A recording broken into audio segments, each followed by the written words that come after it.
What's going on YouTube? Cheapmaster55 here with some commentary over a feature match duel. Sekka's Light Burning Abyss versus Super Quantals, a feature from a recent fun locals where we had our local players participate in a tournament with a custom ban list, outlawing the majority of existing meta decks, including Firewall, Hand Traps went to 2, and I'll include a link to that ban list, basically what was featured on it, in the description down below and on the screen at this time right now. Now, what we have matched up right here, the Super Quantals versus Sekka's Light Burning Abyss. Funny fact, this tournament took place the same day as the European Nationals, where this deck went, got first place, I believe, for European Nationals, the Sekka's Light Burning Abyss. And right now I'm playing a match with that deck against my friend Mike, who is playing with the Super Quantal deck. And as we can see, he has chosen to include a plant engine in this Super Quantal build, and that has what has gotten him to this first Skull Dread here, which is giving him access to all of the Super Quantal extra deck monsters. He also is able to have a copy of the field spell, and for those of you who don't have experience playing against or playing with the deck, the field spell is what gives you easy access to your extra deck, XYZ, Exceed, Super Quantal monsters, and all of the Super Quantal monsters have interruption effects. So right now he controls the red Super Quantal and the green one. The green one is especially good against Burning Abyss because it flips a monster I control face down while the red one pops. Now, I try and bait him out by summoning a Burning Abyss, and he is shotgunning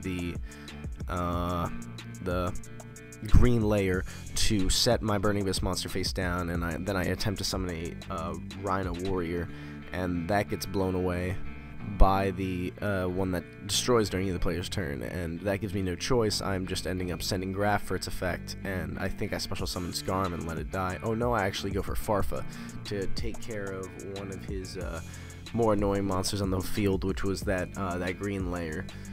I don't want him Book of Mooning any more of my cards, but I make the foolish decision of leaving them all on the field, and there wasn't really much I could do about it, but it gives him access to the Great Magnus, or the Ultra Magnus, or whatever it's called. The Super Quantal Magnus. This guy is ridiculous towers type monster. Of course, Kaiju would have added it easily. If I was playing them, that would have been helpful.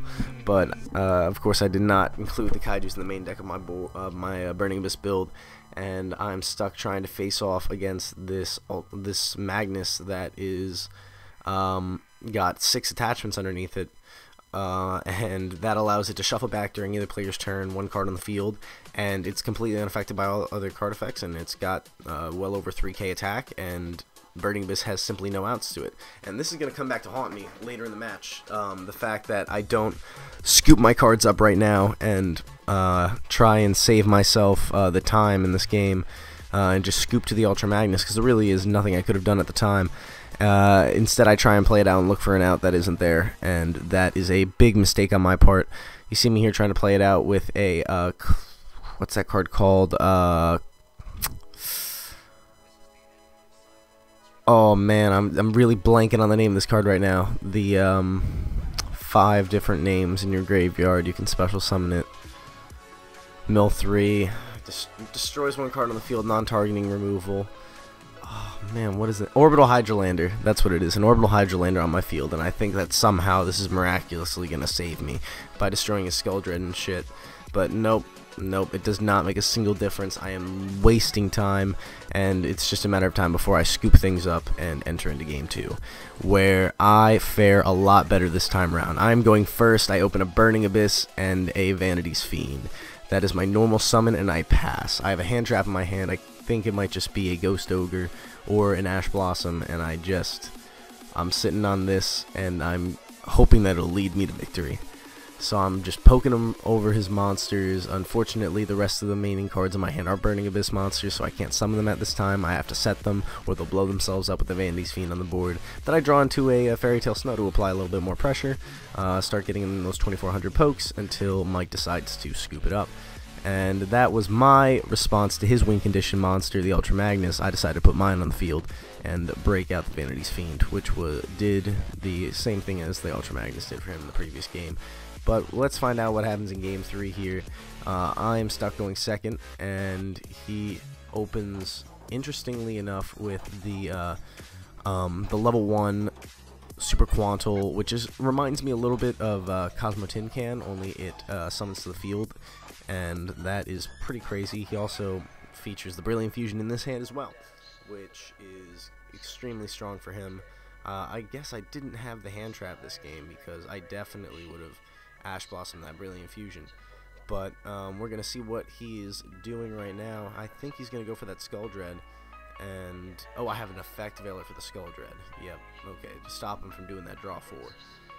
And it's going to be up to him to put up the best board that he can. And he's able to summon the green guy, which is pretty good. But I open with that Light of Sekka, and that Light of Sekka is going to let me draw 2 cards. And hopefully those 2 cards will be able to make a difference. So now he controls the green Exceed Super Quantal monster, which allows him to flip one of my Burning Abyss monsters face down while I control 2 of them. And I have a hand that is flooded with hand traps, and I'm just going to hopefully be able to play it out on his turn to stop him with the Ash Blossom, the effect failure, which I have in my hand. Now, I would have preferred to not have to lose out on my first turn, but like I said, that Exceed monster really was able to flip that monster face down and stop me from continuing bringing this plays, because I said I didn't control bringing this monster. And with a hand that's flooded with hand traps and DAs, there's not much else I can do if I control a face down monster. It's not like I can play around it. I don't have the Rhino that would have helped. But right now I'm going to rely on those hand traps to hopefully slow down the gameplay a little bit. He's going to be getting in some damage with the Skull Dread and the red piece, the red layer. And I'm going to be trying to get into my deck with Light of Sekka, which digs me into a Galaxy Serpent. And this is going to get me into my Dante. But will it be enough is the question. The real problem of this match is that we are approaching the time limit. And I was letting him get off too much damage earlier in the game. I should have farfed that Skull Dread instead of the red layer. Or it might have been vice versa. I should have farfed the monster that didn't attack to stop myself from taking the damage, but instead I figured it would have been more advantageous to farfed the other monster, but it was definitely a mistake in hindsight because I had taken too much damage. And that's going to lead to my opponent Mike to take the match. But it was an extremely good match, and as you can see, I'm fighting for my life right now with this Dante. But just to spoil things a little bit, we have a ruling dispute right here. I'm trying to figure out if Alec is going to negate the effects of the Skull Dread, or the effects of the red layer in the graveyard, since it doesn't specifically designate that it only negates its effects on the field. But in the end, instead of resolving it, we were coming too close to time. We just play it out as if it was negated.